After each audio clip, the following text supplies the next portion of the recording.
Maganda ba talaga ang Lunes natin? Ako, over the weekend, ang dami pong mga masasamang balita po ang talagang sumabog at bumati po sa atin. But we will try to keep it fair and balanced pa rin ang ating episode ngayon ng ASPN. And wala po si Ricky ngayon, no? Nag-file po siya ng leave. Pero sasamahan po ako, walang iba kundi mismo ang presidente po ng network. Walang iba kundi si President Cesar Vallejos. Magandang umaga, Cesar! Magandang umaga. Sabi ko nga, talaga bang magandang ating mga umaga? Actually, pag March ay talagang dapat magandang salubong yan dahil lalo na March 2 ngayon, di ba? Oo, March 2. Pero hindi maganda ang naging bungad sa atin ng Marso. Kaya nga, di ba, yung huling araw ng Pebrero, February 28, last Saturday, yun ang kinagulat natin, di ba? Yung mga balita na nangyari po dyan sa ang Israel at ang Estados Unidos, nagsanib puwersa laban sa Iran. Pero ang Iran, syempre, babawi, di ba? So marami po silang mga tinamaan ng mga base militar sa may Middle East. May mga marami na rin pong namatay. So today, it will be a special edition of ASPN because we will discuss what's happening around the world, the impacts it's going to have on us, ang presyo ng gasolina, di ba? At syempre, ang nakakalungkot dyan, Patpi, maraming Pilipino sa Middle East. Correct. So, kumbaga talagang apektado talaga tayo. Hindi natin, kahit napakalayo nun sa atin, at may mga kaibigan din ako, bumabiyahe. Oh, correct. Ang dami nag-return of the comeback. Exactly. Oo, di ba? At bumalik. At yung iba, hindi na tumuloy. Maraming stranded. Yes. Di ba? Ako, may kakilala ko, yung pamangkin ng aking kasambahay, aalis dapat ng Sabado ng Linggo. Pero yun na nga, hindi na pinaalis. At walang katiyakan kung kailan pa sila makakaalis. Kasi nga, di ba, umaasa talaga tayo sa remittances ng ating mga kababayan, mga OFW. So, paano kaya yan, no? So, tayo pa patuloy na mananalangin, no? Di ba? Kasi talagang sunod-sunod ang mga gera na nangyayari. Nag-umpisa 4 years ago yung sa Russia-Ukraine. Maraming tensyon na nangyari, Hamas versus Israel. Akala nga natin tapos na doon, medyo pumayapa na. Oo, di ba? Pero ito na naman, bagong pasabog. Tapos, syempre, tayo rin. We're also facing a lot of our battles on our own. Di ba? Yung patuloy pa rin na pag-aagawa natin sa West Philippine Sea. Yung mga corruption na mga issue dito sa atin. Correct. And here's another one. Oo, here's another, a bigger one. Yes. Di ba? Yes. Kailan kaya, in our lifetime kaya, CRV, mararanasan natin ang world peace? Palagay ko, hindi na rin. Kasi di ba sabi naman nila, we live in extraordinary times. So we just have to adapt. Ako naman, I'm still hopeful na sana na, sabi ko nga kay Ricky, Ricky, sana in our lifetime, maramdaman natin, maski na 1 o 2 buwan lang na walang kaguluhan sa mundo, ang sarap siguro ng pakiramdam na yun. Nagigising ka na, hindi ka nag-aalala kung meron ka pang makakain dahil po may gera, meron ka pang malalagay na disa sa iyong sasakyan dahil patuloy pa rin ang kailangan. Di ba? Yung mga kailangan natin. Hay, nako. Yeah, kaya kailangan mapag-usapan natin yan mamaya. Correct, pero ngayon po, kami po ay nakikiramay sa pamilya ni Mary Ann Velasquez de Vera. Siya po ang caregiver na nasawi sa Israel. Oo, kaya nga. Mamaya bibigyan natin yung detalye. Pero ayun na, no? Ito po yung una pa lang. Sana siya, sana the only one. No? We're not belittling, no? Right. But sana na hindi na madagdagan. Sana nga matigil na itong mga nangyayari. Pero like I said nga, samahan nyo kami ni CRV hanggang alas 10 po kasi po marami kaming iuulat tungkol po sa mga nangyayari po dyan sa gitnang silangan. Pero before that, CRV, ang guest, ang mas maganda sa akin, ang parati nagbibigay ng weather update. Yun. And because you are more beautiful than me today, because ikaw ay naka-coat and tie, di ba? Talagang sayang naman. Hindi man ako kasing payat ni Ricky Matay. Susubukan natin. Susubukan natin ngayon. Hindi lang kasing payat at hindi kasing lago ang buhok mo kay Ricky. Tama. Baka mamaya mapa-hair extension tayo niyan. Sige, may sponsor naman tayo. Diba? Talaga si Ricky, talagang yung buhok niya talaga, yun ang kanyang kumbaga yung crowning glory literally. Siguro iwanan natin ang usapan sa buhok. Basahin na natin itong weather update. Alamin na natin ang ASPN, ang status ng panahon ngayon. Okay. Makakaranas ng pulupulong pag-ulan at pagkulog pagkidlat ang Metro Manila at iba pang bahagi ng bansa epekto ng easterlies. Pinag-iingat ng Pag-asa ang publiko sa posibleng flash floods at landslides tuwing may severe thunderstorms. Wala namang binabantayang low pressure area o bagyo sa loob at malapit sa Philippine Area of Responsibility, makakaranas ng maximum temperature na 31.2 degrees centigrade mamayang alas 2 ng hapon. Lulubog ang araw mamayang alas 6. Alam mo, CRV, may comment lang ako na paghahalata talaga yung edad mo eh. Bakit? Yung sabi mo 31.2 centigrade, Celsius na ngayon. Ay, Celsius! Tama. Parang tawag mo pa ba ngayon, parlor, hindi salon? Ako, mali. Discotheque, club na ngayon. Oo, Hindi, pero unang banat pa lang natin, palpak na. Mali yun. Oo. Celsius na. Ricky Matay, kasalanan mo to. Oy, pero Hindi na ako pasado sa weather Hindi ka pwede guy. kang weather girl. Hindi pwede. Dadagdagan ko lang dyan sa ulat, panahon na may mga tropical cyclone formation po ang inasahan, mataas po ang tsansa. At inasahan nila between February to July, 11 cyclones daw ang papasok. Dami. At kung Ano ba yung karaniwan? di ba sabi nila mga 20 to 22 ng mga bagyo ang pumapasok sa buong taon. So, first 6 months, 11. So, nangalahati na. Tapos sabi nila, kung matutuloy ang bagyo, ang pangalan niya ay si Kaloy. Di ba? Si Kaloy. Kasi nasa Sina. Diba nanggalit tayo kay Basha. Tapos sino si A? Ada ba yata? If ever yung pangatlo, si Kaloy. May kilala ka bang Kaloy? Si Kaloy? Kaloy Loizaga. Eh, then si Carlo natin. Si Carlo ang tawag. Si Carlo De Leon. Kaloy. Carlo natin. Okay, and sabi nga namin, di ba kanina nga, inumpisa na natin, PCRV, sabi natin, for sure, maapektuhan po ang presyo ng mga produktong petrolyo. Kasi, syempre, hindi naman tayo, talaga tayo, net importer. Wala naman tayong sarili nating, mga oil fields, di ba? Lahat imported. So, aaray talaga ang mga motorista dahil po aasahan po ang dagdag presyo. Definitely, mas sigurado pa sa sikat ng araw, bukas po tataas po lahat ng mga produktong petrolyo. Inaasahan po ang gasolina, ito mas maaray. Halos 2 piso po ang iakyat. Ang tinatayan nila, 170 to 190 per liter ang itataas. Ang diesel, piso hanggang 1 peso 20 centavos po kada litro.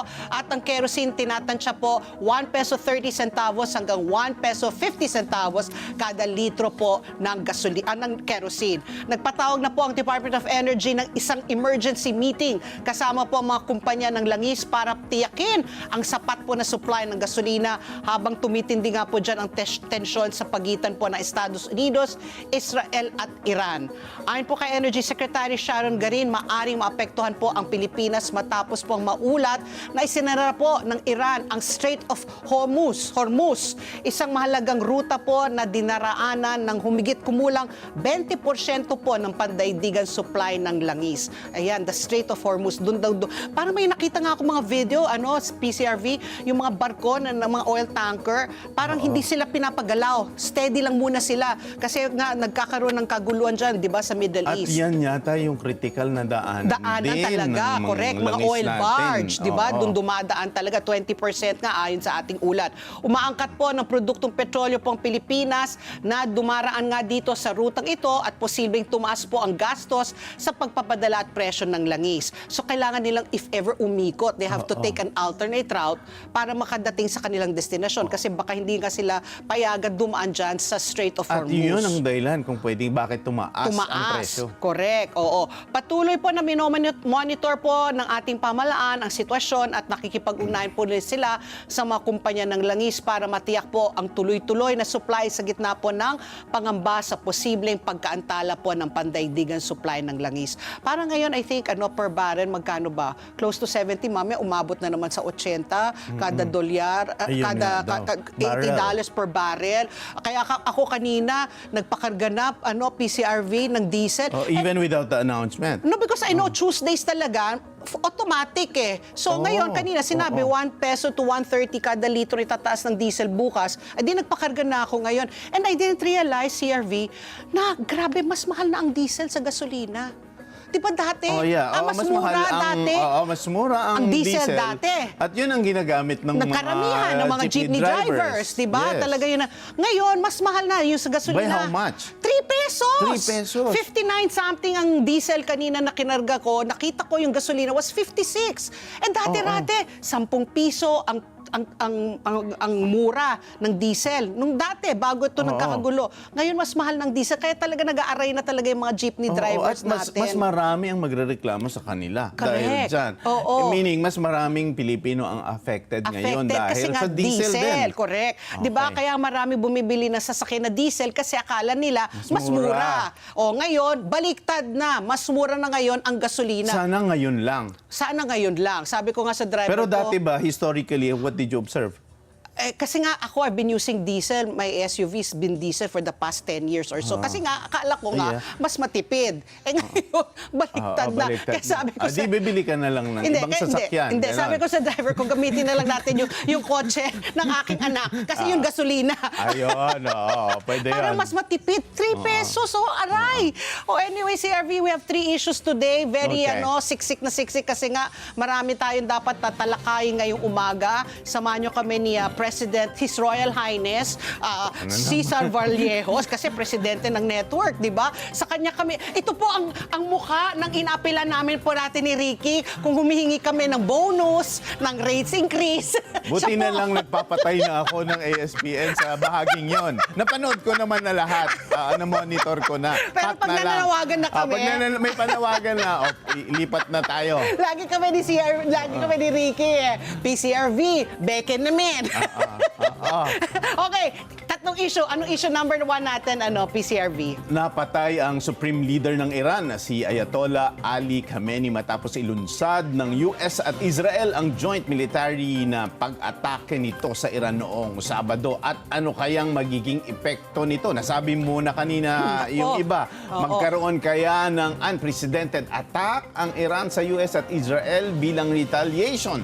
Sino ang susunod na successor ng Iran? Ayan.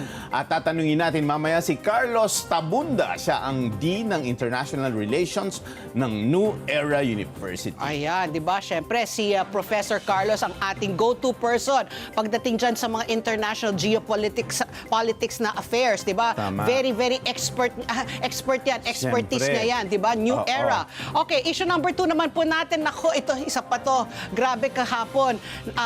March 1. So, pagdating po ng Marso, alam na natin po yan ang Fire Prevention Month. Automatic. March has been declared Fire Prevention Month. Pero the irony of it, usually pag March, yun ang pinakamataas na buwan ng maraming sunog. Oo. Di ba? So dapat siguro hindi kaya dapat i-adjust. Baka gawin January na lang, di ba?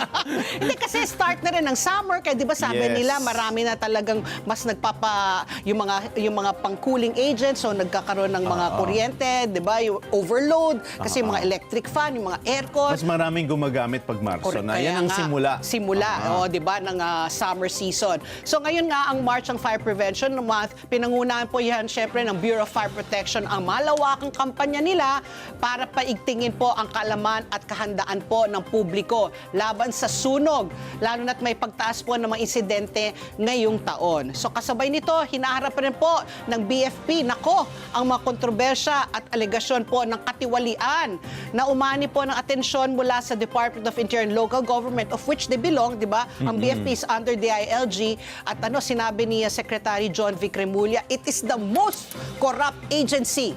Sabi niya, bilyon-bilyon daw ang kinikita daw dyan sa BFP. Yung mga kung sasabihin, sige, Parang bigyan. dumadami yata ang listahan ng most corrupt.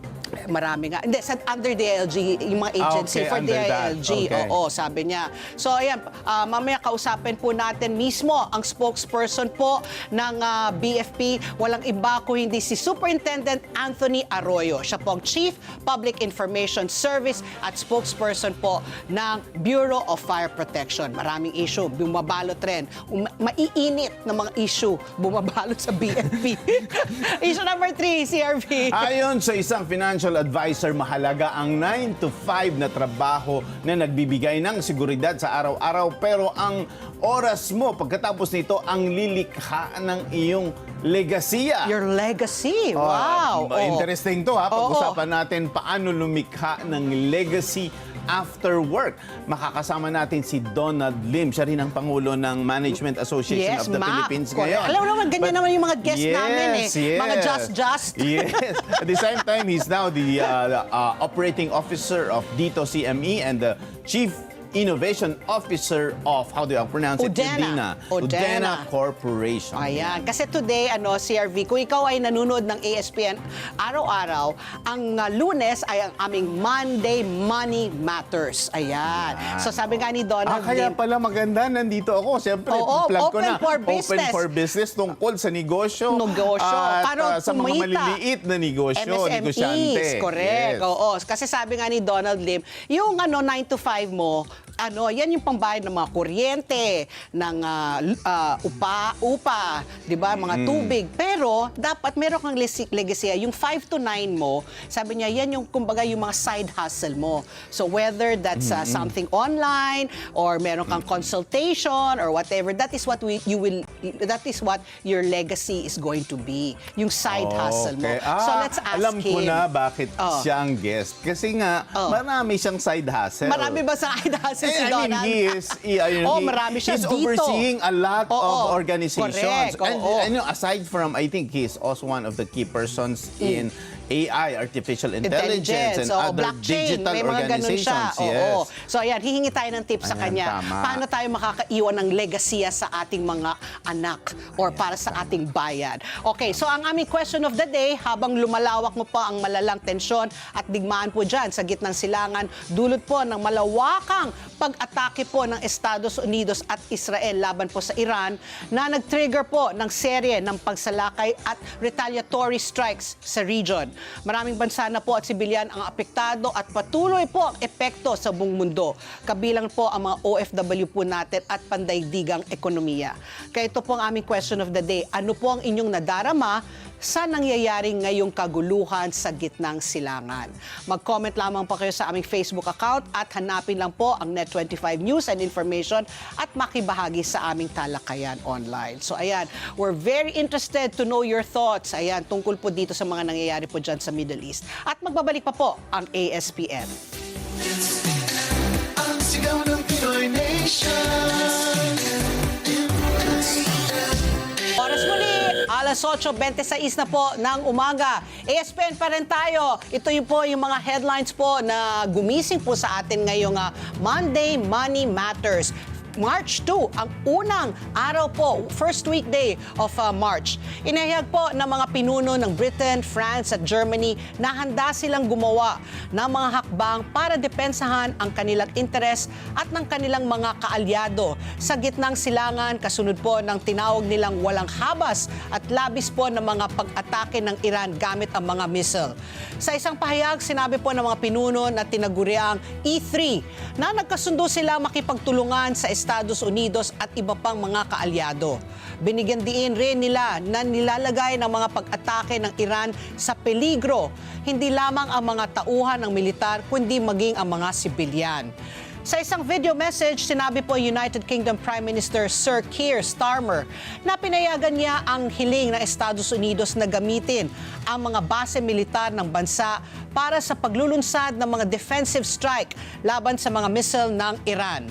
Lumabas ang pahayag ilang oras matapos sinabi po ng UK na napabagsak ng isang Royal Air Force Typhoon fighter ang isang drone ng Iran na patungo sa Qatar.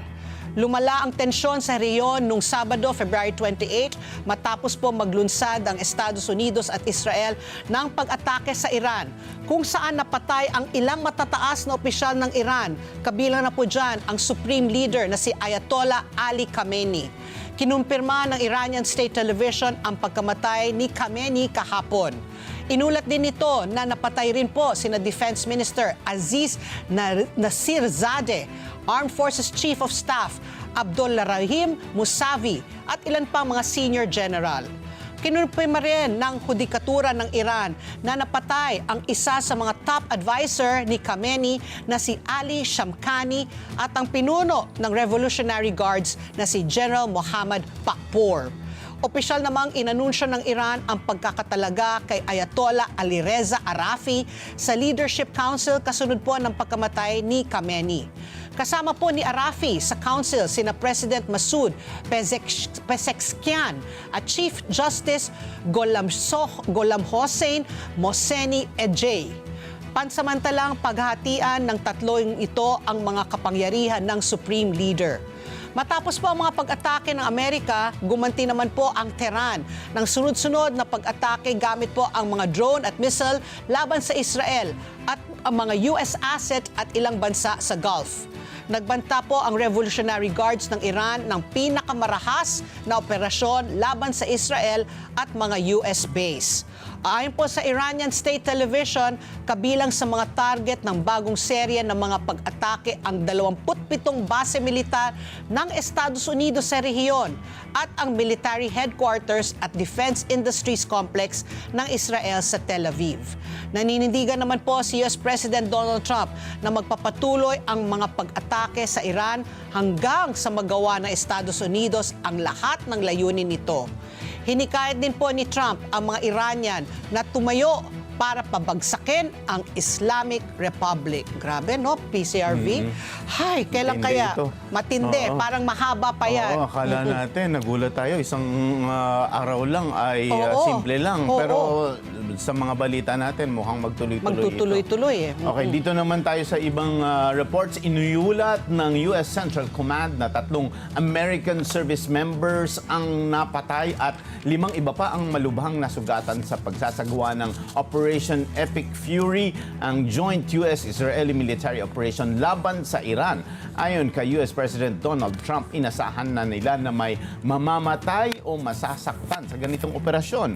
Noong Sabado, February 28, sinabi rin ni Trump na nagpatupad ang kanyang administrasyon ng mga hakbang para mapababa ang peligro para sa mga US personnel.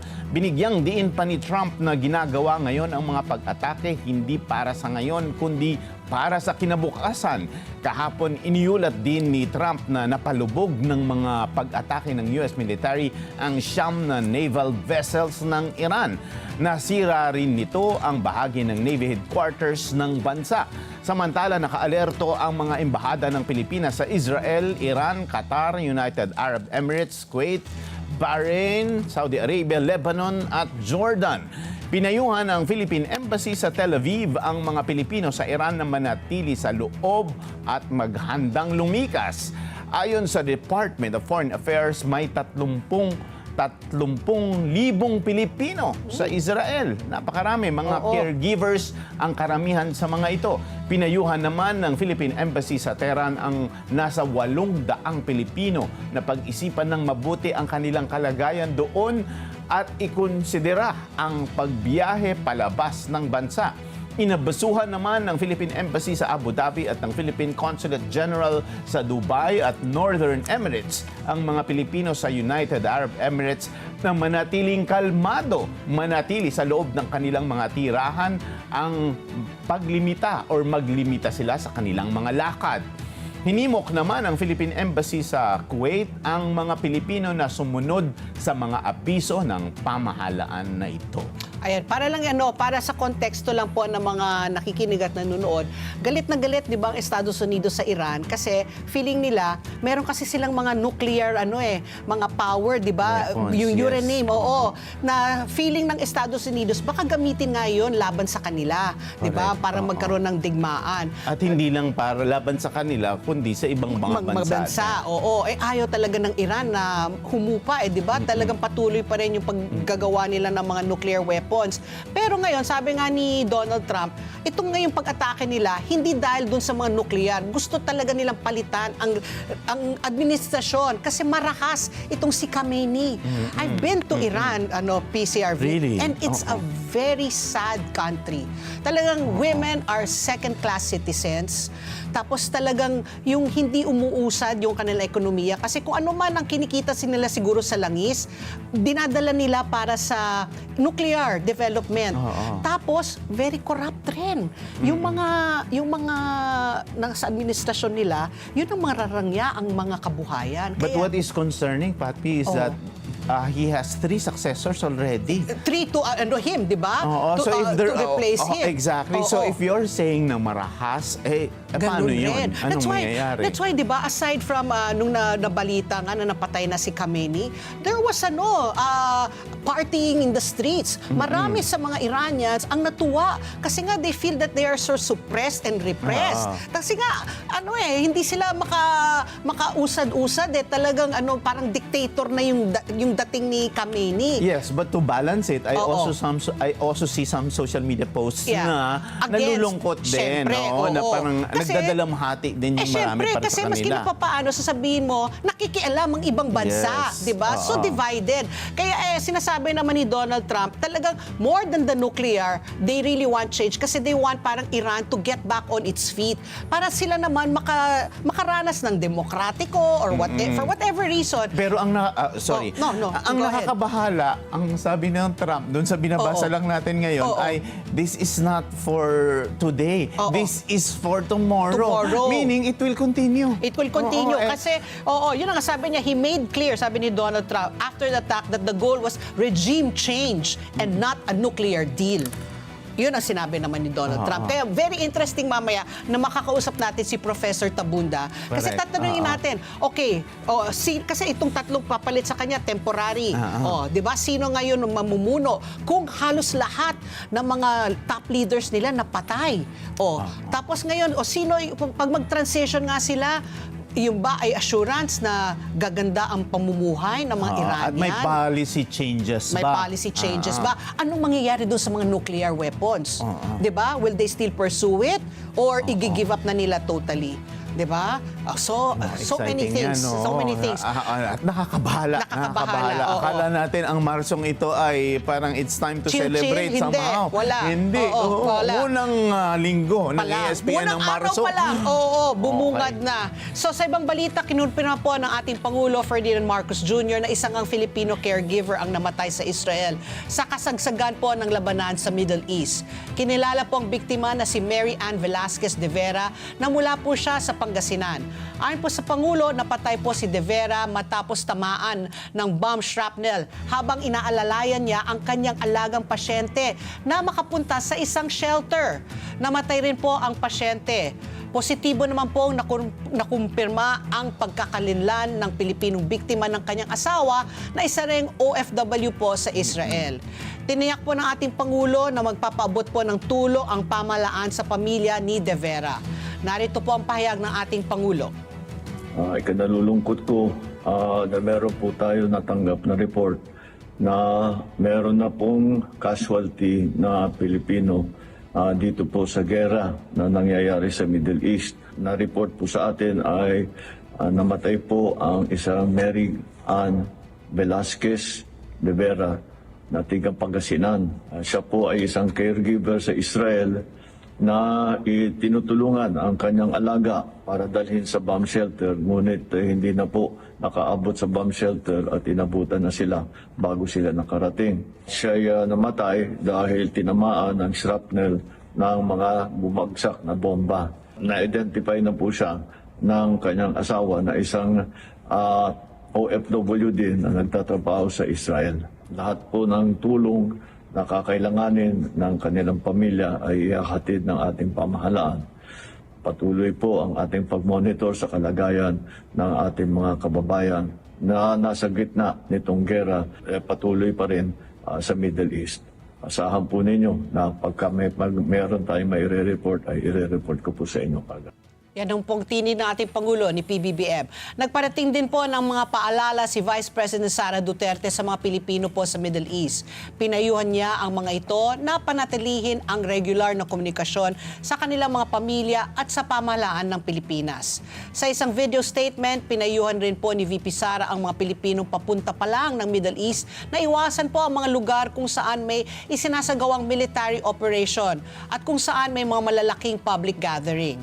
Pinaalala rin niya sa mga Pilipino sa rehiyon na tiyakin dala-dala po nila ang kanilang mga dokumento at pasaporte at tiyaking balido ang mga ito. Narito naman po ang pahayag ng ating Vice President Sara Duterte.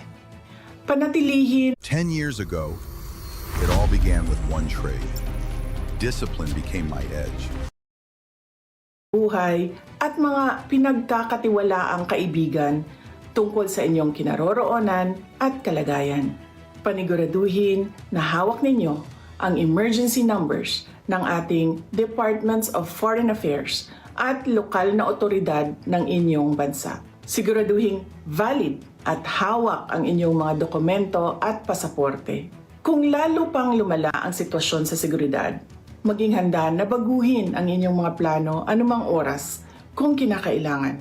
Gayon din, kung kinakailangan, ay lumapit sa ating mga embassy upang mabigyan ng tamang payo sa pinakaligtas na paraan sa pag-uwi ng Pilipinas.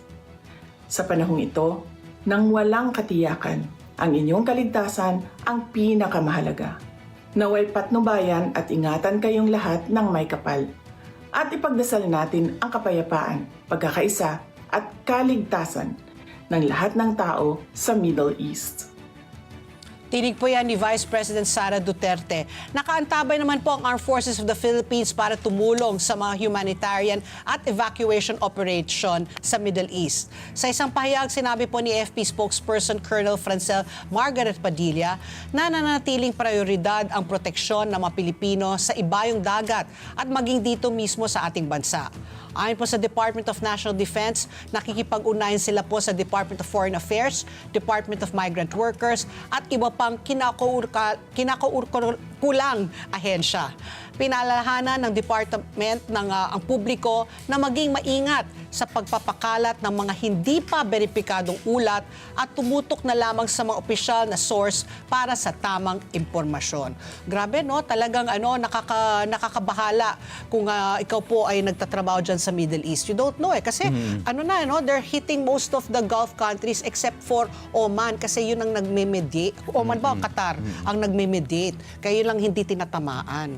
At saka sabi mo kanina, Patpi, di ba you've been to Iran? Ako Yes. naman, I've been to Tel Aviv. Israel, Yun, to correct. Tel Aviv. Oo. Alam mo, nakarinig ako ng sirena dyan. Oo nga, di ba? yung That was huling the height day. Oo, of the Hamas, Yes, di ba? exactly. Kaya- I heard one. Oo. And then doon, kapag naglalakad ka or nagdadrive ka, iiwanan mo na lang yung car mo doon. Oo. Sa kahit nasa gitna ng daan ka. At Oo. pupunta ka doon sa gilid para magtago doon sa bomb Correct. shelter. Kaya nga so parang Israel, no, sunod-sunod, no, una yung Hamas, tapos Yes, ngayon sila yes. naman na nagpapaano. Grabe, tapos for a while, di ba, yung nag-ano rin sila ng Iran, di ba, pero buti na lang Yes. after 12 days na That's right. si Oo. Trump ay nag-mediate, di ba? At nung lumabas na yung, nung binalik na yung mga, yung mga, the hostages, humaya pa na ng kaunti. Correct, oo. Tapos ngayon, ito na naman. So this one is really surprising. Oo. And going back here, so dito posible na maapektuhan na ang Pilipinas. Correct. Ito kasama ito, nagbabala ang Philippine Exporters Confederation Incorporated o PhilExport na apektado na ng kaguluhan sa Middle East ang mga airspace at logistics routes at nagdulot na rin ng kawalan ng katatagan sa mga energy markets. Sa isang pahayag, sinabi ng PhilExport na maaaring itulak ng nangyayaring kaguluhan ang global inflation at mahinain ang pag-unlad ng ekonomiya.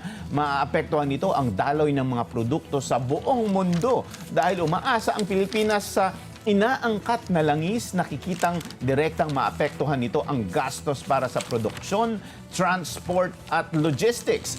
Ayon sa PhilExport, kabilang sa mga sektor na nakikitang maapektuhan ang electronics, garments, processed food at furniture.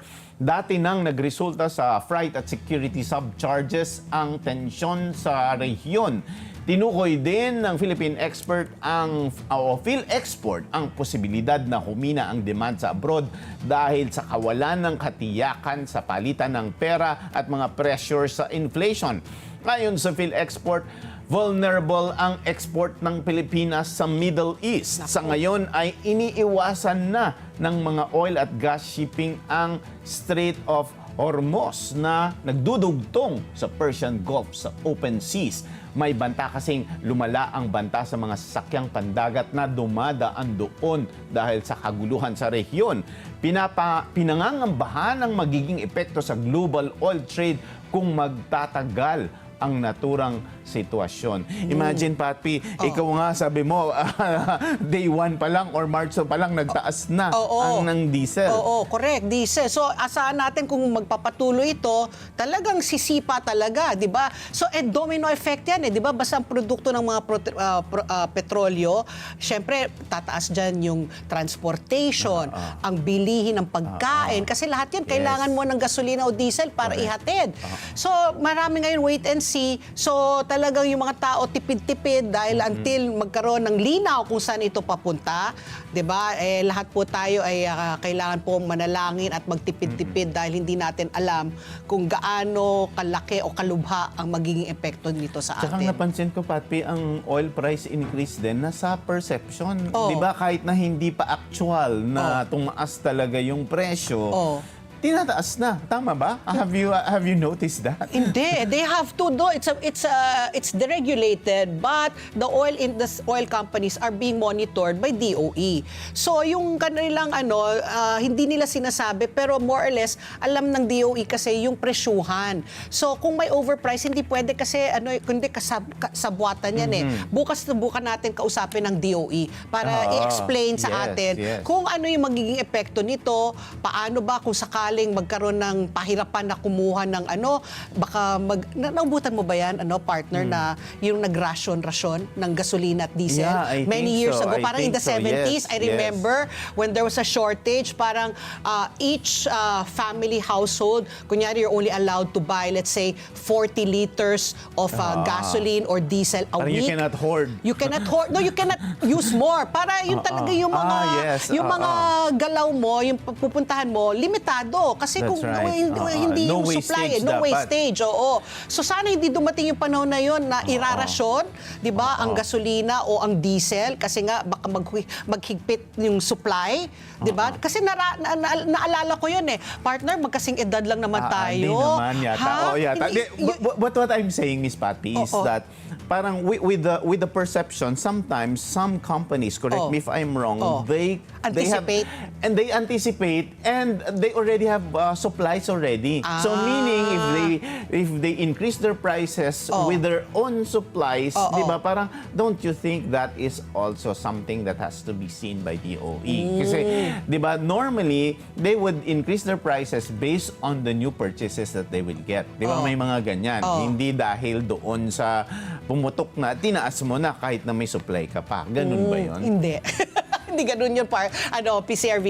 Kasi in-explain na yan sa amin ng DOE. Sabi namin, bakit hindi pa, yung inventory nandito, binili nila sa mababa. Sabi nila, hindi. Kasi they base it on the weekly. Kasi nga, kung ganun, di sasabihin rin, pag tumaas rin, o di sasabihin nila, binili namin to na mataas, di mataas itataas namin. mo rin. Correct. So it has to be Okay. regulated in that. So that's why the adjustments are done weekly. Regardless of the inventory, it depends on the trading days of that Maganda week. yan, Diba? Gets mo na? usapan yan, Magaling ba ako no? mag-explain? Oo, Sana oo, tamang sige, explanation sige. ko. Kaya ako nagtrabaho sa DOE dati. Pero yun ang Sige. So mamaya po makakausap po natin nga si Dean Carlos Tabunda para po bigyan tayo ng linaw kung ito pang nangyayaring mga kaguluhan sa Middle East. At ang oras, alas 8:47 na po ng umaga at magbabalik pa po ang ASPN. Ano sa palagay nyo? Ang sigaw ng Pinoy Nation. Oras! Alas 8:49 na po ng umaga at kasama na po natin sa linya si Dean Carlos Tabunda po mula po sa New Era University. Magandang umaga po, Dean, Professor Tabunda. Nako, maganda ba talaga ang ating araw? Good morning po. Yun nga ang tanong, maganda ba talaga yung ating araw? Kasi sa mga nangyayari sa ating mundo ay mukhang hindi magandang hinaharap nating lahat. Oo. Kumusta sa inyo, Pat? Kumusta kay CRV? Si CRV. Oo. Ay, magandang araw po, Professor. Ang huling pagkasama natin yata, hindi ko alam kung sa Moscow pa yata Moscow yun. pa. Sikihor. Nako. Okay. Sikihor. Okay. Saan po? Sikihor? Singapore. Singapore. Aba, biyahe ng biyahe si, oo. si RV kasama Hindi si Prof. noon pa yun. Panahon Ano pa pa ni yun? Matusalem yun. No? Bata pa yata. May Anyway. buhok pa yata ako noon, Pati. Anyway, Professor, kami po napatawag dahil nga dito po, yung nangyari po over the weekend, ang Estados Unidos at ang Israel nagsani puwersa laban po sa Iran. But maybe to give us a brief overview, no? Bakit ba po sinugod po ng Estados Unidos at Israel po ang Iran? Ano ang meron sa Iran? At sila po ay nakatikim po ng mga pag-atake mula po sa Estados Unidos at Israel. Okay, yung kanina yung usapan ninyo bago ako pumasok, may sinasabi kayo na yung nangyayari ngayon ay may epekto sa hinaharap natin sa kinabukasan. Pero mas maganda siguro, dapat naintindihan natin ano ba kasi yung nangyari nung nakaraan. Correct. Ganito. So, ipigtan natin yung historical context dahil paglusob naman ng Israel at US sa Iran, it did not happen in a vacuum. May dahilan yan. So, kung titignan natin ang kasaysayan, ang Iran, ito yung dating Persia. Isa sa pinakamakapangyarihan, pinakamalawak, at pinakamayamang imperyo sa kasaysayan ng mundo. So actually, ang sakop sa India, Egypt, of course, the Middle East, at parts of Europe. At yung Persia nung araw, marami siyang naging kontribusyon sa ating mundo ngayon. Sila yung unang nag-address sa issue ng human rights, believe it or not. Yung concept ng human rights nagmula sa Persia. Sa kanila, nag-develop yung advanced governance, yung relasyon ng national government sa local government, taxation, etc. Yung infrastructure na ginamit sa trading, yung postal system sa kanila nangyari yun. At of course, meron silang scientific engineering contributions, yung irrigation sa kanila galing yan. Anyway, so dumating ang panahon, siyempre, kahit sa kasaysayan ng mundo, hindi naman nananatili sa kapangyarihan yung mga imperyo. So, naging bumagsak yung kanilang imperyo. Sakop sila ng Great Britain. Okay? So, noong 1921, yung kanilang hari, si Reza Khan, ay pinabagsak ng Great Britain. Tapos, nung sumunod, noong 1953, ito yung Operation Ajax naman na actually US na ang nag-conduct nito. Pinatalsik yung democratic elected Prime Minister nila, si Mossadegh. Ito ay nasa kasaysayan, si Mossadegh. Pinatalsik ng Amerika. Bakit? Si Mossadegh kasi noong 1953, anong ginawa niya? Kasi alam naman natin na ang Iran ay pinanggagalingan ng maraming supply ng langis sa buong mundo. I-nationalize ni Mossadegh yung Iranian oil industry. Sabi niya, ang langis natin, ang langis sa Iran, dapat ang po-control ay Iran. So, hindi na naging pro-Western yung Iran. Pero siyempre, meron hindi pumayag. So, pinatalsik si Mossadegh, another kudeta, in-install yung dating Shah, si Shah Mohammad Reza Pahlavi, na actually nag-commit ng maraming human rights violations. Pero matagal siyang sinuportahan ng Amerika hanggang noong 1979, ito na yung Islamic Revolution. Dito pasok yung sila Ayatollah Khomeini and turned Iran into tinatawag natin theocratic state. Ito kasing problema, theocratic state siya. Walang division ang government at religion. Ang pinaka-religious leader nila, siya rin yung papatakbo ng gobyerno. At ito ay isang napakalaking issue ngayon kasi alalahanin natin, Islam at Muslim yung mga yan. Alam natin kung paano nila pinapahalagahan yung kanilang religion. Kapag pinatalsik mo ang isang religious leader, actually hindi lang pinatalsik, pinatay mo kasi hindi lang siya leader ng bansa, kundi leader ng kanilang religion. Ito na ngayon yung mas malaking problema kasi jihad na yung kasunod yan. So siguro rather later, so anong nakikita natin, mas malaking problema kasi leader ng kanilang bansa na siya leader ng kanilang religion ang pinatalsik mo. So yun ang isang senaryo natin ngayon. So what do you call that again? That kind of regime? Theocratic. Theos God. Theocratic. Government. So, ang kanilang leader ng bansa, isa rin leader ng kanilang religion. Theocratic. Okay. Patay mo. So, you created... 2 in 1. Oo. You created a martyr. You created a religious martyr.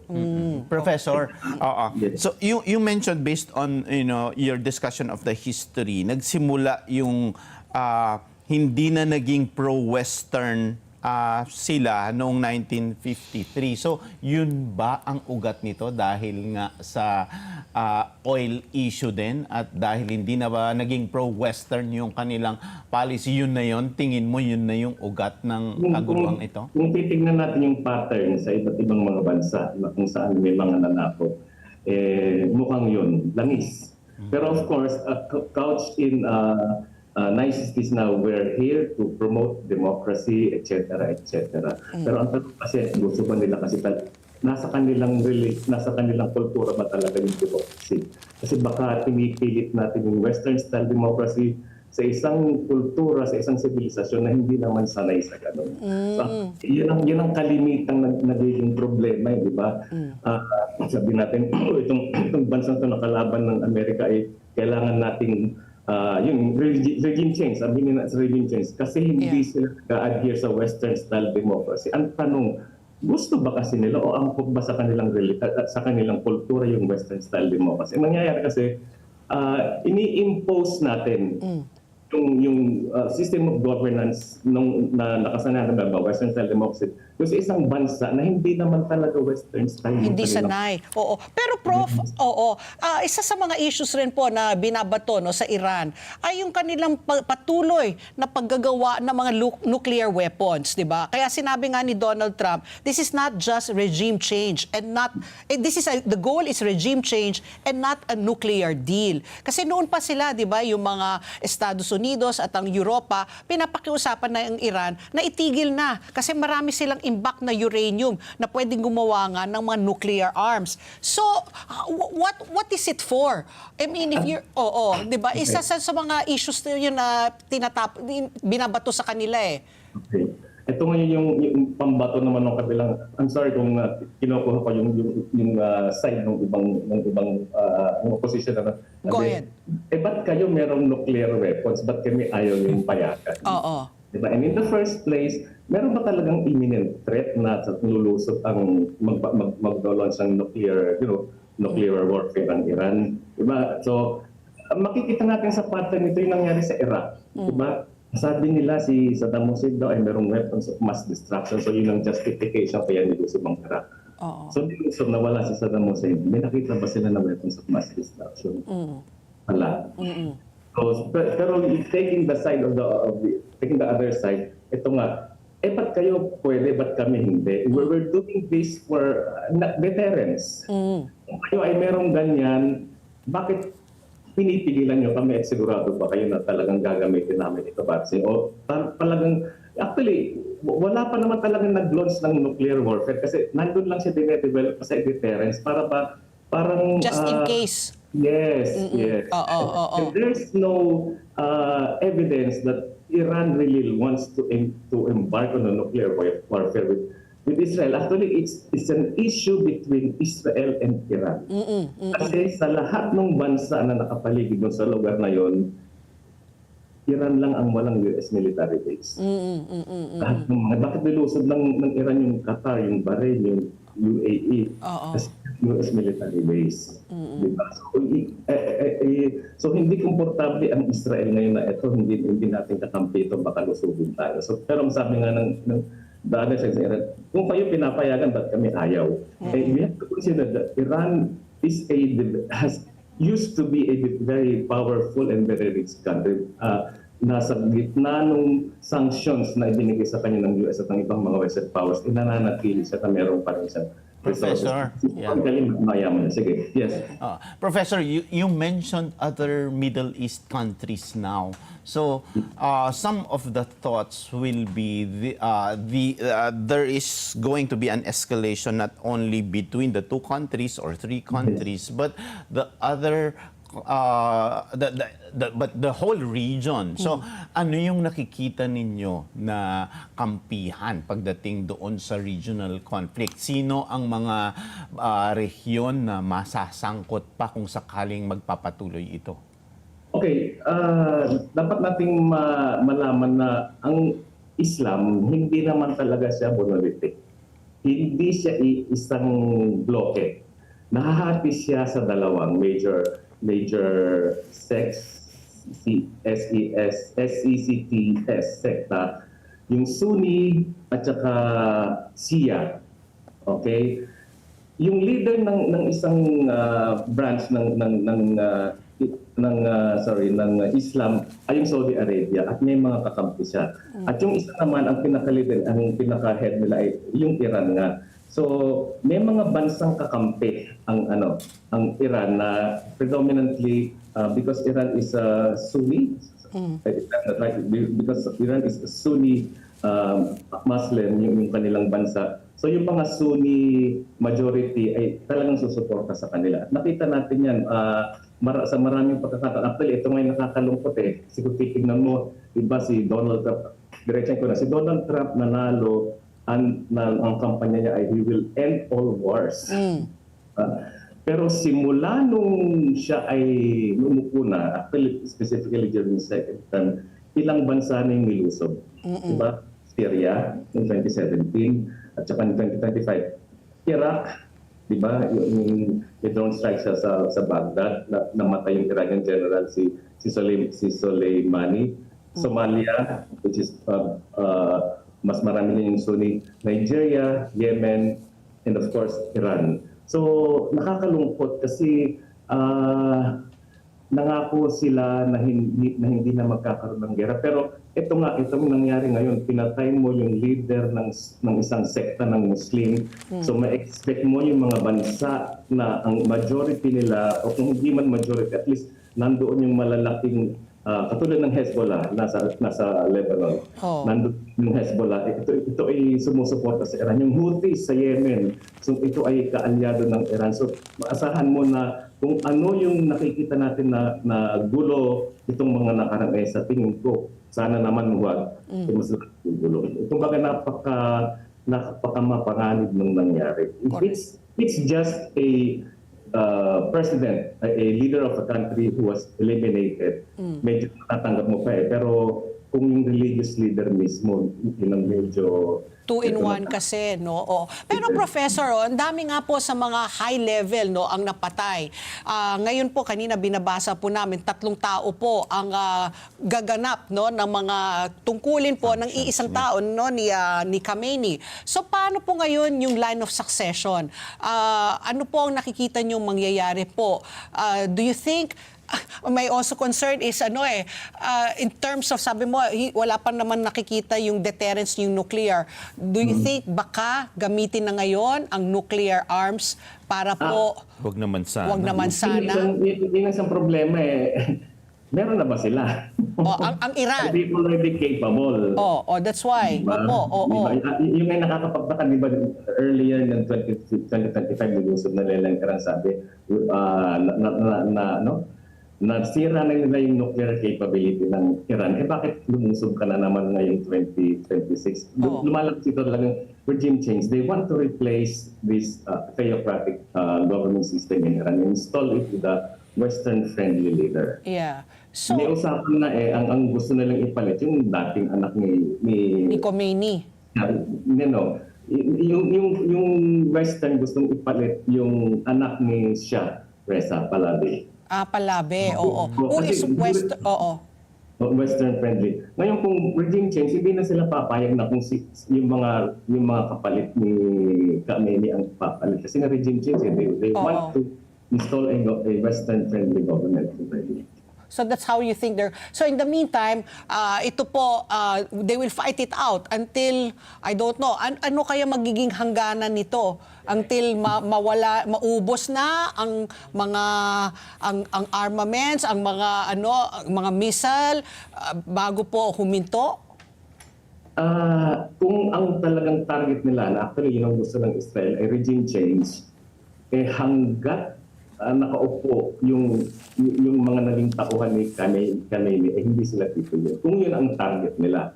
Okay. Ngayon kung papayag sila na mag-take over itong mga naiwan, pero ang tanong, makokontrol ba nila? Kasi ang nangyayari kasi parang they want a complete control. They want to eliminate all threats, lalo na sa Israel. At ang nakikita na threat ngayon ay of course yung Iran. Sino ba yung sumusuporta sa Houthis? Sino ba sumusuporta sa ibang mga Hezbollah? Yung Iran. So yung theocratic government ng Iran at yung mga support sa yun ang gustong yun ang gustong matanggal para magkaroon ng quote-unquote peace and security, sa Middle East, lalong-lalo na kung sinabi Middle East, yung Israel. Kasi kakampi nila yung mga nakapaligid na bansa. Meron nga silang US bases din Oo. Pero hindi nila magawa sa Iran yun. Okay. Professor, ibalik ko lang din yung ating diskusyon dito sa Pilipinas kasi alam naman natin na kahit napakalayo ng bansang Iran at Israel at Dubai ay apektado na tayo. So ano po sa palagay ninyo, Professor, ang epekto nito sa Pilipinas? Naibalita na rin namin kanina may namatay ng isang OFW. At siyempre, napakaraming mga OFW sa iba't ibang bahagi ng Middle East. Paano po ito makakaapekto sa atin, sa Pilipinas, at sa ating mga OFWs, Professor? Napakalaking epekto. Remember, there are 2 million Filipinos na nasa Middle East. Yeah. Diba? 2 million Filipinos, ilan yung dependents yan dito sa ating bansa?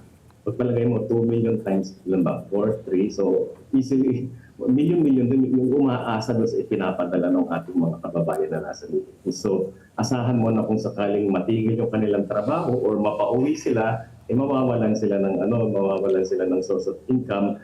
At unfortunately, yung ating ekonomiya hindi naman nakahanda para bigyan sila ng hanap buhay. Pwedeng mabigyan ng ayuda pansamantala, pero in the long term, hanggang tinatatapos yung gulo, wala tayong ibibigay na hanap buhay sa kanila. Pangalawa, of course, yung ugat, yung isa sa pinaka-basic na commodity na nagpapatakbo ng ating ekonomiya, yung langis.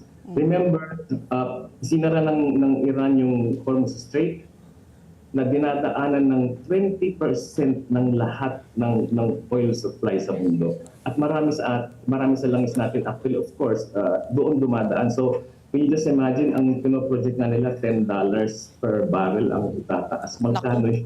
Si 80 na, baka nasa 80 na, no? Sisipan na. Oo. Yan na ang nakakatakot. Yan ang nakakatakot. Paano natin patatakbo yung ating ekonomiya. At of course, pag langis, hindi lang langis na pang-gasolina, pang sasakyan, kundi ito ang nagpapatakbo ng ating ekonomiya, di ba? Yung ating diyan ang gagaling yung electric supply, diyan ang gagaling yung mga kailangan para mapatakbo yung ating mga pabrika at iba pang mga infrastruktura na dito nakasalala yung ating ekonomiya. So, yung sa kanina nga narinig ko sa usapan ninyo, lahat ng aspeto ng ating ekonomiya ay maapektuhan dahil ang ating bansa ay of course very oil dependent. Wala tayong sapat na pinapupunan na sarili natin pinanggagalingan. Buti sana kung makakakuha tayo ng langis sa ibang bansa katulad ng Russia. Naalala ko nung magsimula yung Russia-Ukraine, si Ambassador Marat Pavlov ay nakipag-usap sa kay Pangulong Marcos para ino-offer na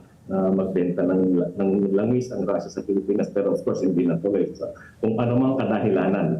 So, ang nangyayari talagang dependent tayo sa Middle East at kapag na-disturb yung pinanggagalingan ng langis na siya nagpapatakbo sa ating ekonomiya Nak, who's cooking? Dad, basta I'm home, I cook. Marunong ka pala magluto. Oo naman, kaya relax ka lang dyan. Lulutuin ko ang Professor, not for anything, no? Para talaga yung mga Western countries talagang nagsasama-sama laban po sa Iran, di ba? Kanina binasa na nga namin yung E3, no? Germany, UK, and France, if I'm not mistaken, they have already lent their support, no? Para po dito sa nangyayari po dyan po sa Middle East. And yung nakakalungkot nga, marami po sa mga base militar kung saan marami, parang ang tinataya, parang 5,000 Filipinos work in the different bases in the Middle East. Baka ay they'll be caught in the crossfire. So we're all hoping na ito po ay sana matapos na para po sabi ko nga kay CRV, Professor, makakamtan kaya natin ang world peace in our lifetime? Mararamdaman po ba natin? Parang every year may mga bansa na nag-aaway-away. So ito 2026 kaumpisa pa lang, ito na Estados Unidos, Israel, laban po sa Iran. 4 years ago, yung Russia-Ukraine. Noong 2024, Israel versus Hamas. O, di ba? So, what's next? Dito, we're also fighting our own, di ba? Yung West Philippine Sea, inaangkin rin po natin. So, mararamdaman kaya natin ang world peace sa ating lifetime? Ay, mahirap pagsalita. Ba't di mo tanongin si Donald Trump, di ba siya yung chairman ng Board of Peace? Board of Peace. Oo. Tama. Okay. Well, malalaman natin yan sa 2028 pag magkaroon ng bagong halalan po sa Estados Unidos. But I just have one last question for Professor. Professor, based on history, so ano sa palagay ninyo, gaano katagal ito? Meron mga pangyayari ba noong mga nakaraan na ito ay nagtatagal ng 3 Taon-taon. linggo, 3 buwan, 1 buwan, ganun po? Gaano? Meron ba kayong natatandaan kung gaano inabot nito? Yung Russia-Ukraine, di ba, ang kanilang ine-expect ay Weeks. lang o 1 buwan, pero ilang taon na ngayon. 4 na. Hanggat walang sumusuko, di ba? At yung isa naman kahit mas mahina, pero malakas kasing suporta ng ibang mga bansa. So, patuloy siya. Yung nangyari last time, yung sinilusob ng US at Israel din yung Iran, tumagal ng ilang 12 days. Oo, 12 days. Ceasefire lang kasi yun eh. Hindi na settle yung issue eh. Oo. So, tuloy-tuloy na naman. So, mahirap mag-predict unless talagang mag-usap ng seryoso yung mga bansang kasangkunayan. Teka muna, nahihirapan na tayo lahat. Medyo muna. Pero yun nga, yung sinabi ko kanina, kasi pag nag-launch ng jihad, kasi religious leader, nakakatakot eh. Religious leader yung pinutalsik mo eh. So, hindi mo, pinatay mo. So, medyo hindi mo mapipredict yung nakita natin, di ba, kung paano yung ISIS, etc., paano sila, Oo. paano sila Pero- panahon. Professor, hindi naman po ito sana World War III kasi po marami po nagsasabi na ito na po ang umpisa ng World War III. May World War III ba tayong pinag-uusapan si RB? Oo. CRV. Bakit si CRV tinatanong niyo po? Siya pa ang pamuno ng CRV. Pero do you think it's going to escalate na buong Hindi yung mundo? kasi Contained. it may escalate and hopefully it will not. Okay. Yung nalang natin na sana katulad yan, may narinig ako kanina na yung leaders daw ng Iran na natira ay gusto makapag-usap kay Donald Trump. So hopefully, ang problema lang kasi may very unpredictable kasi si Donald Donald Trump, correct. So at least oo. may hope kung may May pag-uusap. hope, oo. Akala na bigla siyang luluso. Kung may mga pag-uusap, Basta may malaking bagay na yun. Oo, malaking ano talaga, malaking senyales yon Oo, na if may there's pag-asa. dialogue, yes. Correct, oo. Maraming salamat po, Professor, at kayo po ay babalik dahil sana nga, no, hopefully, matapos na ito, but for whatever it is, you'll have to come back para po subaybayan natin po, no, kung paano po nag-unfold itong gera po dyan sa gitnang silangan. Maraming salamat po, Thank you, Professor. Professor. Salamat. Always a pleasure to be here. Ayan po si Professor Carlos Tabunda, ang Dean po ng International Relations mula po sa New Era University. At ang oras, alas 9:13 na po ng umaga as King's Empire Corporation celebrates its 7th anniversary. May 1 milyong pasasalamat raffle promo ang handog para sa inyo. King's Empire Corporation 7th anniversary celebration, 1 milyong pasasalamat, balik lakas, balik sigla, hatid ay pag-asa at saya raffle bonanza 2026. 5 lucky winners po ang mananalo po worth 1 million in cash prizes ang kanilang ipamimigay. Plus, 21 consolation prizes will receive a business package of King's Empire products. Bilang pasasalamat po sa 7 taon ng tiwala at suporta, ito po ay para sa inyo. Kaya bumili na po ng King's Herbal Plus, Empire Coffee at Scents by Savalgar. Promo runs from March 3 to November 30, 2026 with a grand draw on December 8, 2026. Para po sa karagdagang katanungan, bisitahin lamang po ang kanilang official Facebook page, ang REH King's Empire Corporation o King's Herbal Plus. Balik lakas, balik sigla, hatid ay pag-asa at saya. At ang oras muli, alas 9:13 na po ng umaga sa aming pagbabalik. Ito naman, usapang apoy. Di ba? Mainit. Pag-uusapan po natin kasi nga March po is National Fire Prevention Month. So missile, fire din ito. Oo, di ba? Talagang mainit talaga. Makakausap po natin si Fire Superintendent Anthony Arroyo po. Siya po ang Chief Public Information Service spokesperson po ng BFP sa pagbabalik po ng ASPN. Ano sa palagay nyo? Ang sigaw ng Pinoy Nation. Information and education. SBN. Oras! Alas 9:16 na po ng umaga. This Women's Empowerment Month, arangkada na po ang ganda at negosyo. Para sa lahat po ng mga women entrepreneurs bale na tuloy-tuloy sa hustle saan man makakarating. Ang Flash Express po ang kapartner mo sa bawat padala. Get 23 pesos off on your first booking and start saving on your shipments today. Ayan po, mga women entrepreneurs. At ang oras, alas 9:17 na po ng umaga. At kasama na po natin sa linya si Fire Superintendent Anthony Arroyo. Siya po ang Chief ng Public Information Services at spokesperson po ng Bureau of Fire Protection. Magandang umaga po, Chief, at welcome po sa ASPN. Yes po, ligtas na umaga, Ma'am Pat, at si RB po at sa lahat po, isang ligtas at mapagpalang umaga po sa ating lahat. Ayan, maganda pong inyong bate. Ligtas na aga. Pero po, alam po natin, although March is supposed to be Fire Prevention Month, ito po usually ang umpisa ng maraming mga sunog at minsan nga ang March yun ang pinakamataas. Ano po ang anong layunin po na tuwing Marso ay tayo po ay nag-observe, ayokong i-celebrate kasi nga puro sunog po yun. Na ino-observe po natin ang Fire Prevention Month. Opo, tama, Ma'am Pat, no? Ang Marso po kasi ay ginugunita natin bilang Fire Prevention Month ayon to sa Proclamation number 115-A way back 1966 na lagdaan po ng ating dating Pangulong Marcos Sr. na ang Marso po ay ginugunita nga na Fire Prevention Month. Pero ang ginagawang prevention campaign ng inyong Bureau of Fire Protection ay buong taon naman, no, at araw-araw.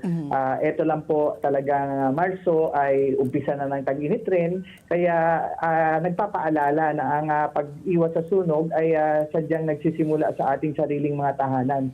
Kaya sa tema sa taon sa pag-iwas sa sunog, hindi ka nag-isa, ay muli po itong ay isang panawagan na sa pagkakaisa at pagtutulungan, mas mapoprotektahan natin ang ating pamilya at ari-arian.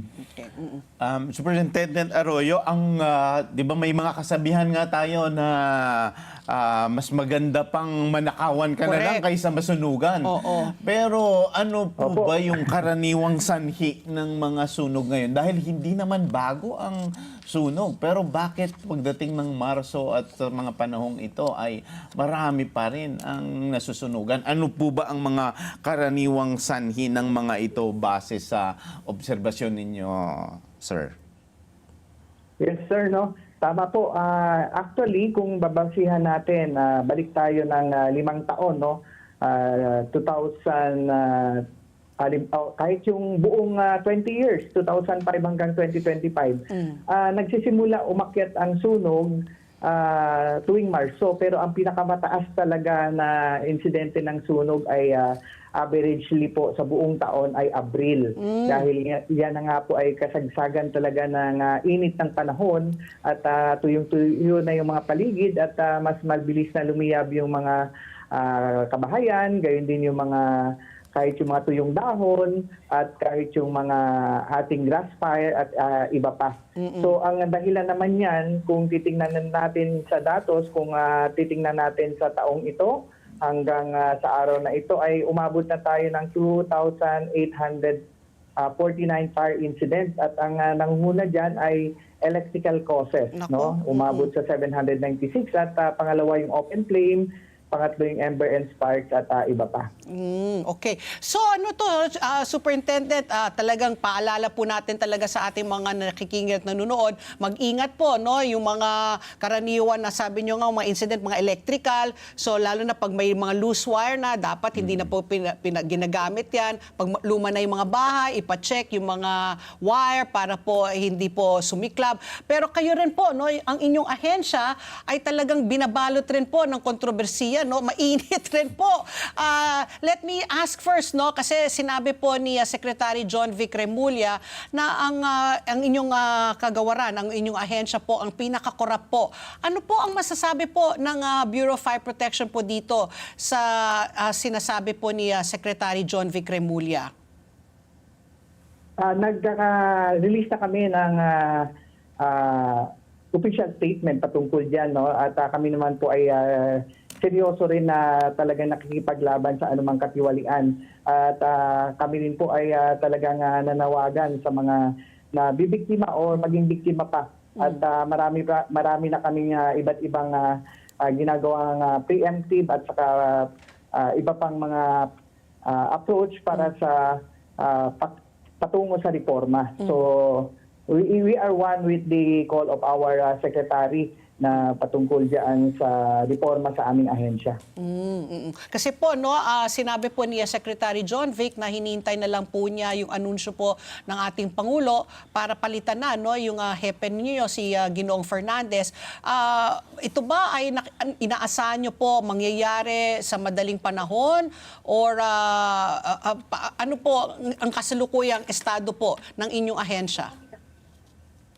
Kami po ay talagang awaiting lang naman kung ano po ang magiging order na official order diyan.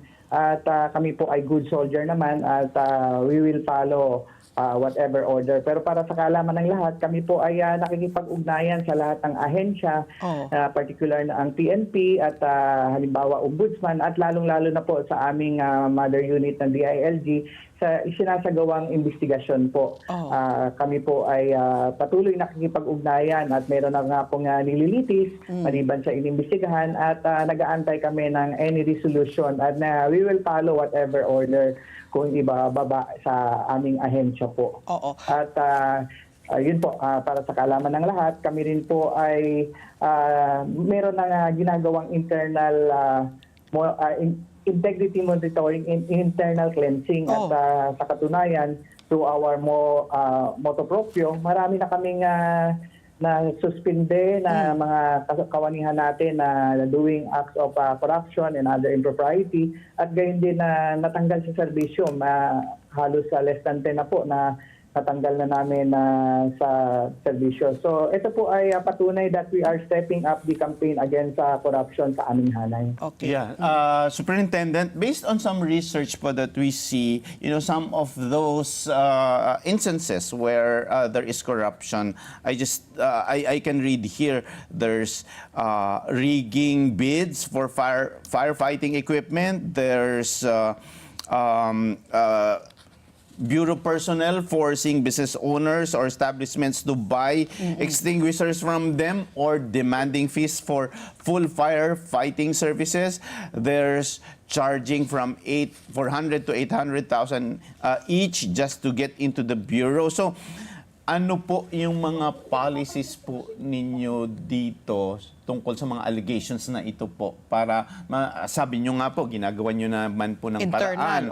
May internal naman po. But are there specific policies at paano po ninyo na makikita rin ng taong bayan na magiging accountable at transparent po ang BFP? Yes po, no? Again, ang BFP po ay fully supports the panawagan ng ating Secretary John Vic Timulia. We stand as one for reform, no, para sa future nga ng aming ahensya and in the service to the Filipino people. Marami na kaming mga programa dyan. Yung Oplan halimbawa namin ng Oplan Santindig, no? Ito ay patungkol doon sa pag-recruit ng mga kawanihan ay patas po, walang any bias, hindi po pwedeng magbayad at talagang violation yan at marami na kami natanggal sa servisyon yan. At gayon din yung sa inspection ay meron na tayong na-implement sa taong ito ang pagsuot ng body-worn camera. Lahat po ng mga inspektor ay tuwing na magsasagawa sila ng fire safety inspection ay may kasama na or may suot na po yan na body-worn camera para recorded at makita natin yung transparency at gayon din yung accountability, no? Hindi lamang protection yan sa mga client, gayon din po sa aming hanay para sa any possible na pwedeng magkaroon ng mga kompromisong pakikipag-usapan para ma-disregard po ang fire safety compliance. Kasi talagang ini-enforce lang din po ng mga fire safety inspector ang Republic Act 9514 and the revised implementing rules and regulation kung anong mga nakasulat doon. Kaya both yan, no? Kaya yung amin din Santindig, no, yung nabanggit ko nga kanina, yung patungkol dyan sa recruitment, yung sama-samang aksyon na ayon sa totoo na serbisyo, may integridad at digdidad So ito po ang paglilinaw ng BFP, although wala pang recruitment sa buwang ito, schedule po maaring sa Abril, no, na ang pag-a-apply sa BFP ay libre at ang bawat aplikante ay may patas na pagkakataon para talagang masabi nating walang palakasan at walang bayaran na mangyayari. Kaya huwag maging biktima, walang bayad ang pagpasok sa BFP. Ayun Ito na po nga. ay pambansang kampanya ng BFP. Oo. So Superintendent, ito na nga, no, I know we have to let you go at 9:30 but I cannot, I want to ask this question before we let you go. Kasi nga, ito po, no, may paratang po na nag-charge yung mga BFP officials, charging applicants from 400,000 to 800,000 each just to get into the bureau. So because of this, napakalaking pera po ito. May kakulangan ba ngayon sa mga nagtatrabaho sa BFP dahil po baliktad na imbis na kumita ka kasi nagtatrabaho ka, ikaw ngayon ang magbabayad para makapasok ka pa pala dyan sa BFP. So paano pong estado ng ating mga bumbero? I mean, may kakulangan ba kayo sa mga bumbero? At ito ba ay itong ganitong kalakang halaga? Siyempre, babawiin po yan eh. Ano ba ang nakita nyo po dito sa investigasyon po na ito?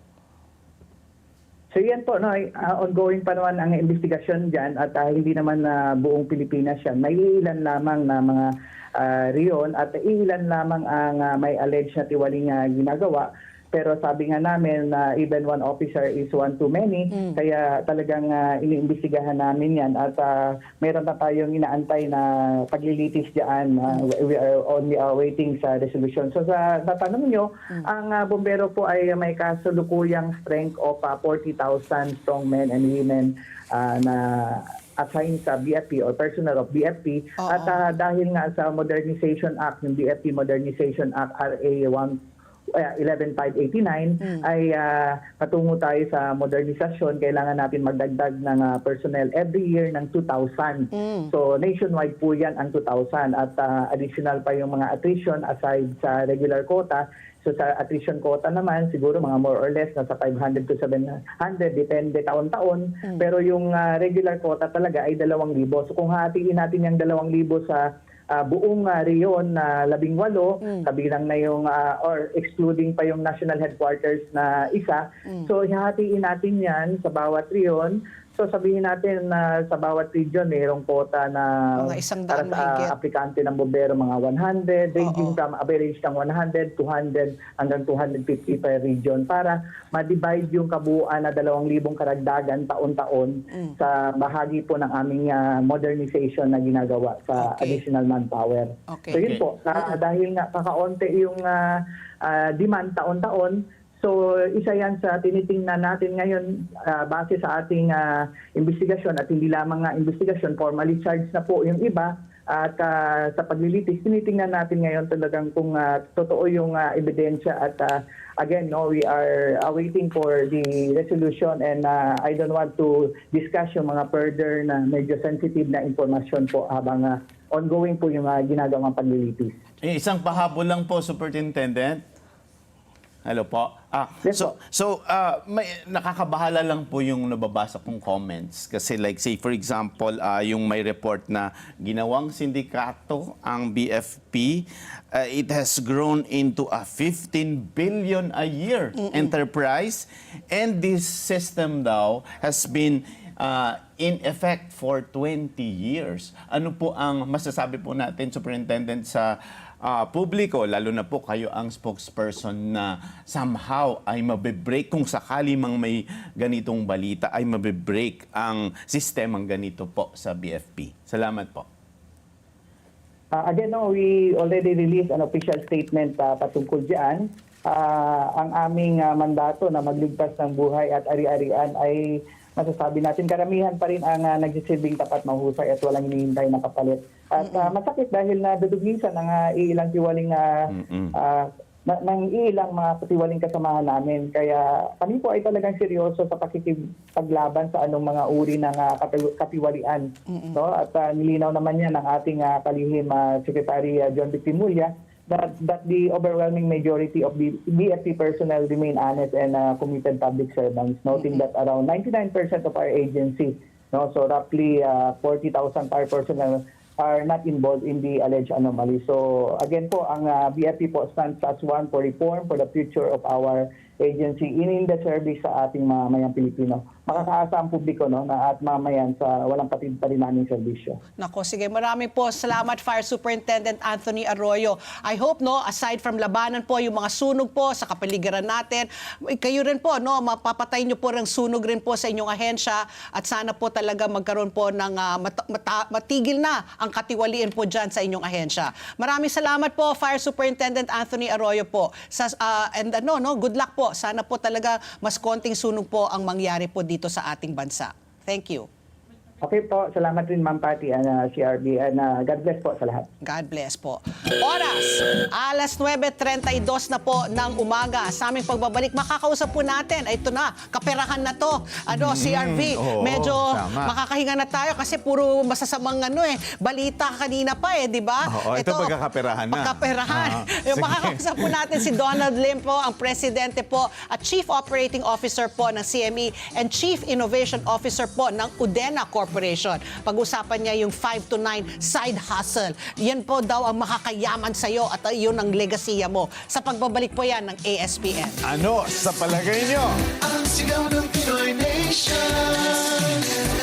ASPN. Oras! Alas 9:35 na po ng umaga at ang oras na ito hatid sa atin ng IMAC, UPVC Roof Corporation.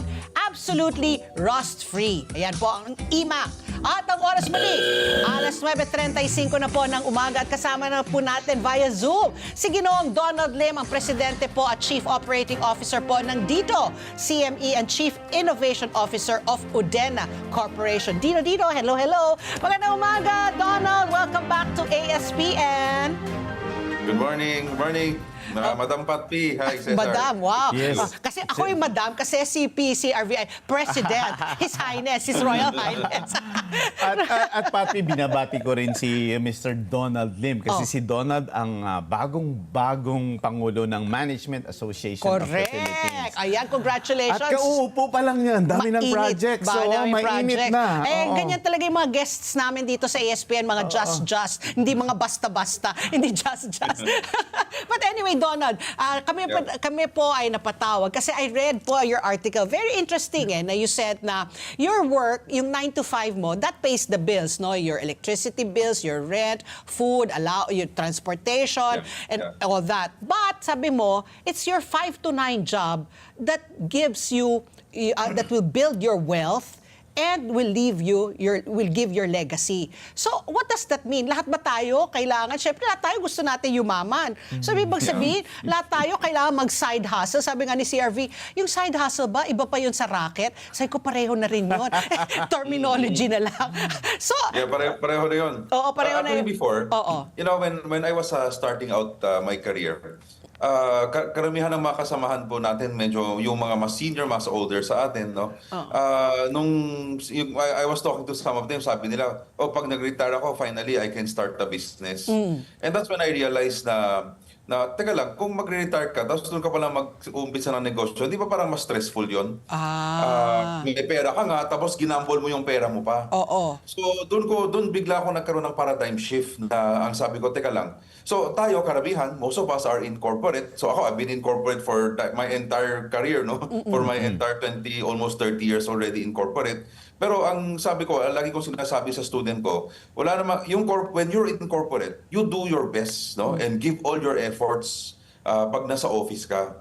Pero pagdating ng, most of us, we have a 9 to 5 job. Pero pagdating na sa 5 o'clock, clock out na tayo. Let's try to do whatever we can naman. Kasi yun ang sinasabi ko, when I look at the sea of corporate people, parang lahat pare-pareho, di ba? Parang rat race na tinatawag, no? Paulit-ulit, papasok. Kung magaling ka, mapopromote ka ng konti. Pero hanggang ganun lang. So, lagi kong nakilala sa mga students ko, no? Pag 5 to 9, pag nakita mo yung mga... The road is not always clear. The destination, not easy to reach. And all that's left is the question, which way? and let me clarify, when I say 5 to 9, hindi ibig sabihin trabaho yon. It means, for example, nag-aaral ka, nagdi-network ka, lumalabas ka, no? You're trying to earn and do extra skills, right? Then later on, magagamit mo yon eh. Oh, okay. So ito, this is only if it's in a corporate setup, yung sinasabi mong side hustle. So whether clerical yan or mid-management, talagang dapat meron tayong hanapin na pang self-improvement. Whether that's, yun na nga, sabi mo, studies or kunyari online seller ka, di ba? Yun ba yung mga nakikita mong doon ka makakaipon? Yes. So even if you're an entrepreneur, even if you're, let's say, you're an online seller, meron ka naman talagang oras mo eh. Pero what I always advocate is that yung 5 to 9, no, yung next 4 hours, you do something that is very new to you, something that you haven't explored, at dapat may part ng life natin yung learning eh. So ibig sabihin, kunyari, yung iba, makita mo, no, dati kasi may time na kung saan ka nang umpisa, doon ka na magre-retire. Yeah. Pero wala nang ganong trabaho ngayon eh. So once you keep progressing towards a particular industry, you realize that you only exponentially grow, yung tatalon ka, hindi yung linear, yung tatalon ka is when you acquire new skills, when you meet new people, no? Kaya for example, in my case, no, when I was in corporate, nag-start na ako, natuto na ako with friends. Di naman lahat ako eh, kasi wala ka naman time eh when you're in corporate. So kunyari, 5 kami nag-gather together. Oh, magandang negosyo to, sige, pasukan natin. So nag-franchise muna kami, parang donut shop lang nga eh. That was when I was 22, 23. And then while doing that, so nag-umpisa na rin ako na mag-aral ng MBA ko, ng masters. Diba? Kahit na yung sweldo ko konti lang, pero unti-unti, ito yung sweldo ko. First job ko, wala pang 19,000 lang eh. So, talagang hinahati-hati ko pa. So, ito pambayad sa MBA, ito pambayad sa nung pambayad sa sa negosyo, unti-unti. And when you start doing one business, then you said, okay, may konting ipon, may konting kita. Okay, business number 2 naman. So, iba naman grupo. Iba naman yung grupo ko. So, lagi may kasama tayo. Kasi may corporate job tayo eh. So, hindi natin matutukan yun. What's interesting here, Donald, also is that I sense it as a different mindset, di ba? As you mentioned nga, it's a paradigm shift. So, parang yung iba, yun na yung oras ng pagpapahinga. But you're saying here now that you have to have this mindset to really make more, beyond that 9 to 5. Correct. So my question is, since I know you, Donald, you're involved in a lot of organizations, from artificial intelligence to the Management Association. Can this be counted, expanding your network as part of that legacy building? So when I say 5 to 9, yun nga yung point ko, na hindi lahat yun, ibig sabihin, magnegosyo ka, minsan di para sa'yo eh. So, di ba? So minsan, ako kasi, siyempre, laking divisoria, so medyo may konting DNA of an entrepreneur. So talagang pumapasok ako. But laging may kasama. Always the rule, kasi kung nagnegosyo ka, okay, nag-open ako ng tindahan, tapos may corporate job, tapos hahabulin mo pa, mag-isa ka, hindi mo kakayanin yun eh. That's not realistic.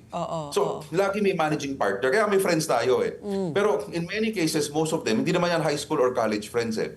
Usually, it's outside, no? Usually, na-meet natin, in industries, in trade events, trade organizations. Okay to, then you somewhat kindle that relationship, no? And later on, okay, pwede. Pwede to. Sige, may naisip tayong dalawang maganda, okay, gawin natin.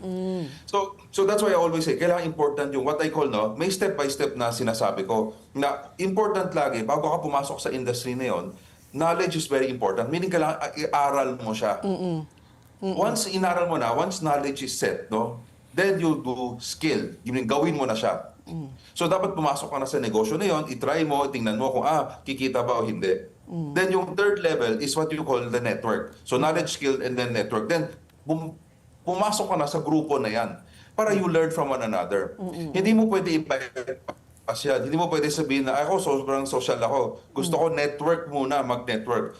Pero pag pumasok ka sa grupo na, hindi ka nila tatanggapin eh. Kasi sino ba to? Sino ba itong nagpapanggap? Hindi naman magaling. So kailangan step by step yan. Knowledge and then skill. May ginagawa ka, then you network with them. So you're Then you begin to see opportunities. Kasi You will Go see. ahead. Oh, no, I was going to ask kasi doon, parang you're recommending na imbis na solo proprietorship, parang mas maganda may mga kasosyo ka, whether it's a partnership, dalawa kayo, or korporasyon, That's di ba? Kasi sabi mo at least the risks is Yes. divided, no? And then when you say that, Correct. how much risk should you also risk and trust parang mahirap paano mo alam na syempre you want to share the risk with katiwala mo, no, pero magkano rin po ang ipapasok mo? Yeah. How much are you going to invest in that whether that's a corporation or that partnership?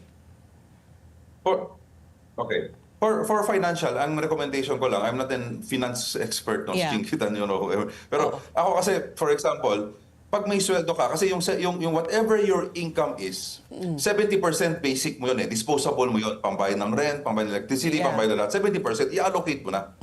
And then, di ba, may tinatawag na teeth yourself, di ba, TITHE, teeth, no? 10% of what you own is yours to keep. So 10% dapat for savings mo, hindi mo magalaw yun. So yung 20% mo, anong gagawin mo doon? So technically, yun ang ilalagay mo sa investment na stock market, sa ganun. Pero ako kasi, hindi ako naniniwala hindi naman sa stock market, hindi tayo capital market And Yeah. ayoko rin mag-invest ako tapos mawala. Di ba, di tayo magaling sa ganun So sabi ko, mas may control dapat ako. So ang ginawa ko, unti-unti, pag may nakuha ko, 5,000, unti-unti. After 1 year, may 60,000 ka na Pwede mo na ilaban yun Kung yung first business ko, with 5 kami corporate. Yeah. So, yung country style donut, just a donut shop yun, na may restaurant siya. So, ang nangyari, 5 kami, assign tayo tiglahat, parang 100,000. Ikaw ganyan, ikaw ganyan, ikaw ganyan, ikaw ganyan. So, ako taga-compute ng sweldo. Tapos, dati, umpisa si isa naman in charge of operations, dapat dumaan ka everyday doon. Ikaw ganyan. So, you start the business understanding how you operate a business. You spread the risk, financial risk, at the same time, the responsibilities. Ayun. Tapos pagdating ng Sunday, get together, kumusta? Ano na nangyari? Diba? Update. So, yeah, so but my point is, my point lang is that everyone has 24 hours. Bakit may iba sobrang umaangat? Diba? Yung lahat, wag mo na natin sabihin yung mga scandal, whatever. Bakit may iba talagang through hard work umaangat? Because yung 24 hours yan, talagang nakatype. Ako naman, kahit sobrang busy, talagang tulog ako 12 to 7 Talaga ako. 12 midnight to yun. 7 a.m. 12 midnight to 7 talaga ako. Yun, hindi mo magagalaw yun. But diba? So I have a good night's sleep of 7 hours. The rest, talagang what I call productive. Correct. Diba? Hindi yung, kaya nga sorry na lang sa mga, yung some of my friends, kaya alam nila yan. Hindi nyo ako ma-invite for socials, for inuman. Kaya hindi talaga. I will attest to that. Nag-dinner kami ni Donald 2 weeks ago. Negosyo pa rin ang pinag-usapan namin. Okay, but Donald, siyempre, like, especially now, there's a lot of students here at the studio. I think this is part of they're UP, from the UP UP Integrated School. Integrated School. Congratulations. This is their what's this? Studio visit. Tour. Studio visit. tour. So siguro po, Donald, ano ba halimbawa katulad yan, mga estudyante sila, ano ba ang mga sa aga ng kanilang pag-aaral ng karera? Pwede na ba nilang isipin yung side hustle? O can they already, kasi lalo na estudyante sila, that is their 9 to 5. So pag mga estudyante, and also maybe if you can cite instances where maybe a startup or an entrepreneur can go in what specific industries? Kasi sabi mo nga, dapat may knowledge building din. Hindi ka pwedeng papasok sa isang bagay na hindi mo alam. Lalo na ngayon, uso ang AI. Yung mga online courses, yun ba ay pwede nang pasukin ngayon? Lalo na napakahalaga ng sinasabi mo tungkol sa side hustle, Donald. Yeah. So for students, alam mo, minsan sinasabi ko, medyo sabi ko, doon pumapasok yung Divisoria training ko Kasi pag uwi namin ng 5 p.m., from class, yung nanay ko, okay, trabaho ka na. So, alam mo yung dati kasi walang computer, columnar paper lang Okay, ito lahat ng order, lista mo na. As in, lilista lang. Sabi ko, ba't ko ginagawa yan? Kailangan ko ilista lahat ng order, magkano, sino napunta, kanino babayaran, gano'n. Every day. But doon ko nakita yung yung Karate Kid, 'di ba? Yung wax on, wax off. Paulit-ulit mo nang gagawin 'yon. Yung the once you continuously doing it, apparently you're building that discipline So So, to a point na when I look at it, dati, di ba, numero, lahat, picture lang. Ito, hardware store, hardware kasi kami, no, nagbenta kami ng lighting. Ito, 40 watts. Ito, ganyan. You do it every day, you begin to realize, pumapasok sa sistema mo, sa DNA mo yun na you're cultivating a certain level of discipline. Kaya nung 5 to 9, sobrang ano sa kasi 5 tapos na yung klase, 4:45 dismissal Pag uwi namin, trabaho ulit. Tapos pagdating ng 7, after dinner, okay, mag-aral ka na. Right? You study whatever. So that's that you know, you have to do it continuously. Hindi ka pwede, consistency is always better than sabi mo, I'm waiting for the right time. Walang ganon. Kahit na nagkakamali ka pero consistent, you do it.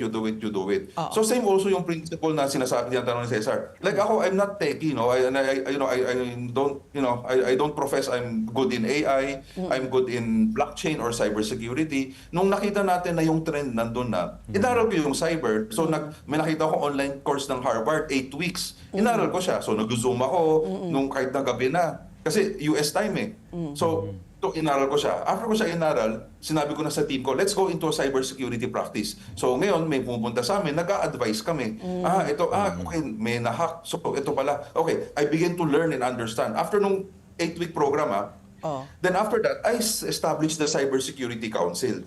So now, with like-minded people, we now discuss all of this. So Donald, ano ang mga suggestion mo? Kasi syempre yung medyo low risk, tapos low capital rin, lalo na startup, di ba? Yung mga, syempre may mga kinakabahan pa dyan, di ba? Tapos ano yung mga negosyo ngayon ang talagang pwedeng pasukan pa rin na hindi man masyadong mataas ang exposure? Pagkain pa rin ba yan? Pagbebenta ng mga dry goods, mga beauty products, ano bang mga popular ones? Correct. For me, I don't even want to go that route Kasi the business has to be something that you are passionate about, that you understand. Okay. So lagi marami katanong, anong negosyo? So sabi ko, wala namang, there's no right or wrong. Yung di ba, yung number 1 business nga sa US, laundry di ba? Nag-laundry shop lang Pero kanya-kanya, no? Kasi if you think about it, depending on what your passion. Nako. Kasi I also don't want people to be hindi porque mag-open to. It has to be something that you are that you are well versed with, that kahit paano you are interested, enjoy ka gumawa.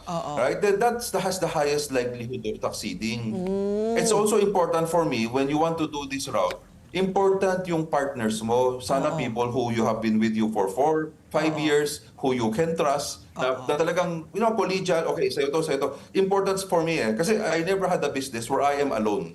So may iba, entrepreneur. Right? Entrepreneur. Sila lahat. Single. Tayo, may corporate tayo So hindi pwede. Kung talagang full-time ka, fine. Gawin mo yun.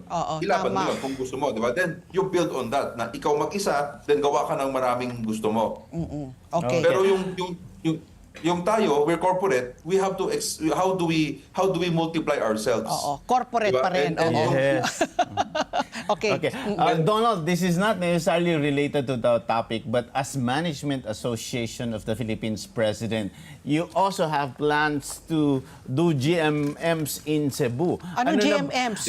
General Membership Meeting. Ano ba ang mga nangyayari sa mga probinsya? Bakit pumupunta na ang mga businesses at investments, hindi lamang sa Cebu, kundi sa iba't ibang mga probinsya pa sa Pilipinas?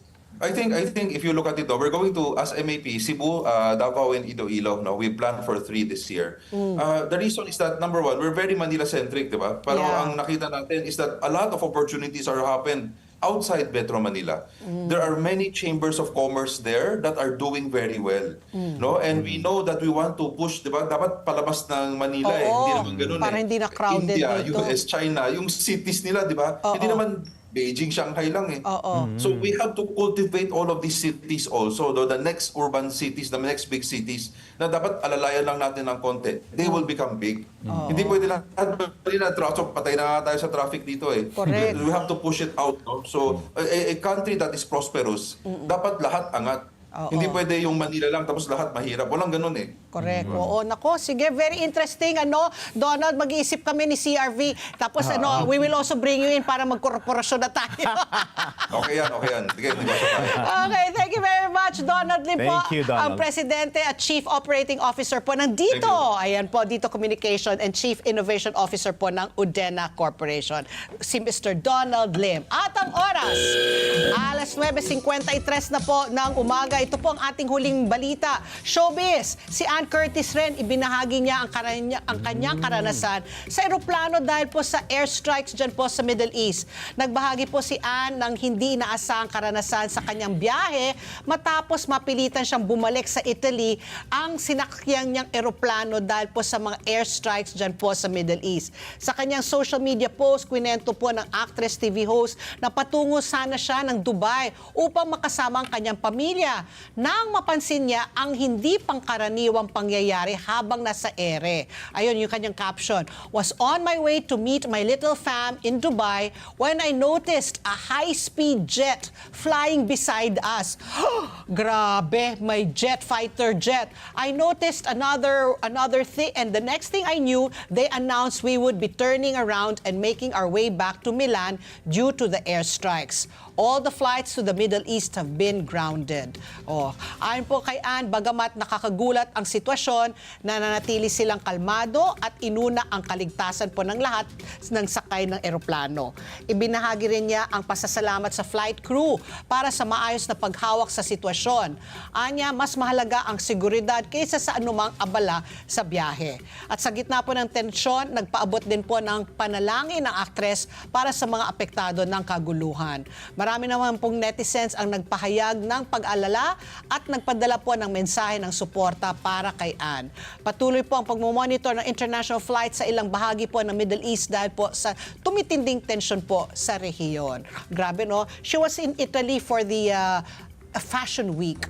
Tapos she was on her way back na biglang So CRV, yan pa, may mga canceled flights. Ikaw na lang please Correct. mag-announce. And aside from that, there are also some of my Facebook friends also, they were supposed to go to the Mobile World Congress in Barcelona. In Barcelona naman. So they had to go back na to Bangkok naman. Okay, kaugnay ng balitang yan, ito ang mga canceled flights March 2, 2026. Cebu Pacific 5J 1415 Manila Dubai Manila, and also Manila Dubai Manila, that's 5J 1819.